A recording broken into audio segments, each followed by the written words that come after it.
وزیر اعظم شہباز شریف نے FBR اصلاحات پر مزید اقدامات کی ضرورت پر زور دیا ہے۔ اجلاس میں بتایا گیا ہے کہ ٹیکس ٹو GDP ریشو میں 1.5% اضافہ ہوا، جبکہ گوشوارے جمع کرانے والوں کی تعداد 45 لاکھ سے بڑھ کر 72 لاکھ ہو گئی ہے۔ فیس لیس کلیئرنس سسٹم سے آمدن اور رفتار میں بہتری آئی ہے۔ کلیئرنس وقت 52 گھنٹوں سے کم ہو کر 12 گھنٹے رہ جائے گا۔ ریٹیل سیکٹر سے 455 ارب روپے اضافی ٹیکس وصول ہوا۔ وزیر اعظم نے افسران کی کارکردگی کو سراہتے ہوئے کہا کہ ڈیجیٹل نظام کو مزید مستحکم کیا جائے اور غیر رسمی معیشت پر قابو پانے کے لیے انفورسمنٹ بہتر بنائی جائے۔ اسلام آباد کی نجی ہاؤسنگ سوسائٹی کے برساتی نالے میں کار سمیت بہہ جانے والے باپ اور بیٹی کی تلاش دوسرے دن بھی جاری ہے۔ ریسکیو 1122 کی ٹیمیں دریائے سواں کے مختلف مقامات پر سرچ آپریشن میں مصروف ہیں۔ واقعے کے مقام پر بھی مسلسل سرچ جاری ہے، تاہم گزشتہ رات اندھیرے کے باعث ریسکیو آپریشن محدود کرنا پڑا تھا۔ اب روشن دن میں دوبارہ کوششیں تیز کر دی گئی ہیں۔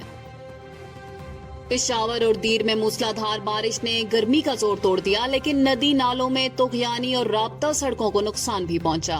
پشاور، سوابی، دیر اور دیگر علاقوں میں گرج چمک اور تیز ہواؤں کے ساتھ بارش سے موسم خوشگوار ہو گیا، تاہم بالائی علاقوں کی سڑکیں بہہ گئیں اور پانی کی سطح بلند ہونے سے خطرہ برقرار ہے۔ محکمہ موسمیات نے مزید بارشوں اور لینڈ سلائیڈنگ کا خدشہ ظاہر کرتے ہوئے متعلقہ اداروں کو الرٹ رہنے کی ہدایت کی ہے۔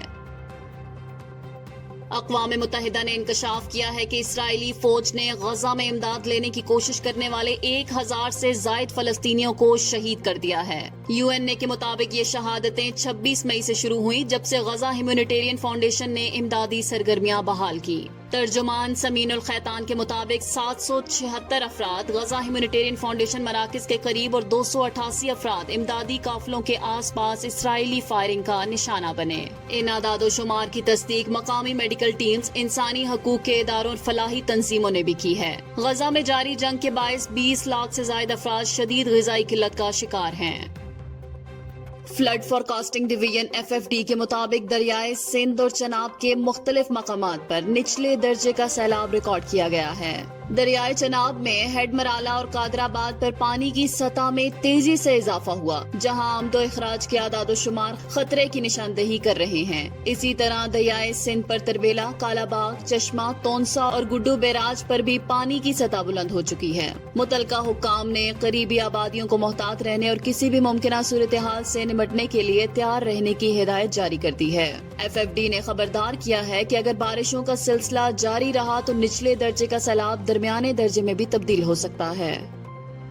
پاکستان نے مالی سال 2024-25 کے دوران 26.7 ارب ڈالر کے غیر ملکی قرضے حاصل کیے، جو ملکی تاریخ میں ایک نیا ریکارڈ ہے۔ ان میں سے نصف قرضے پرانے قرضوں کی مدت بڑھانے، رول اوور پر مشتمل تھے، جبکہ صرف 13% یعنی 3.4 ارب ڈالر ترقیاتی منصوبوں پر خرچ کیے گئے۔ وزارت خزانہ کے مطابق باقی قرضے بجٹ خسارے اور زر مبادلہ کے ذخائر میں اضافے کے لیے استعمال ہوئے۔ سعودی عرب، چین اور متحدہ عرب امارات سے مہنگے ڈپازٹس حاصل کیے گئے، جن پر شرح سود 4 سے 6% تک رہی۔ اسٹیٹ بینک کے ذخائر 14.5 ارب ڈالر تک پہنچ گئے ہیں، مگر یہ زیادہ تر قرضوں پر مشتمل ہیں۔ IMF نے خبردار کیا ہے کہ پاکستان کو آئندہ 3 سالوں میں 70.5 ارب ڈالر کی بیرونی مالی ضرورت پیش آئے گی، جو مالی خود مختاری کے لیے سنگین خطرہ ہے۔ ڈھاکہ میں کھیلے گئے دوسرے T20 میچ میں بنگلہ دیش نے پاکستان کو 8 رن سے شکست دے کر 3 میچوں کی سیریز میں 0-2 کی فیصلہ کن برتری حاصل کر لی۔ 134 رنز کے ہدف کے تعاقب میں پاکستانی ٹیم 125 رنز پر آؤٹ ہو گئی۔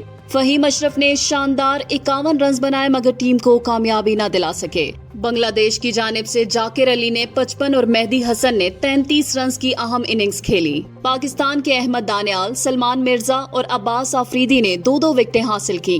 پاکستانی بیٹنگ کا آغاز ہی مایوس کن رہا اور صرف 15 رنز پر آدھی ٹیم پویلین لوٹ گئی۔ فہیم اشرف کی آخری کوشش بھی ناکام رہی اور ٹیم ہدف سے 8 رنز دور رہ گئی۔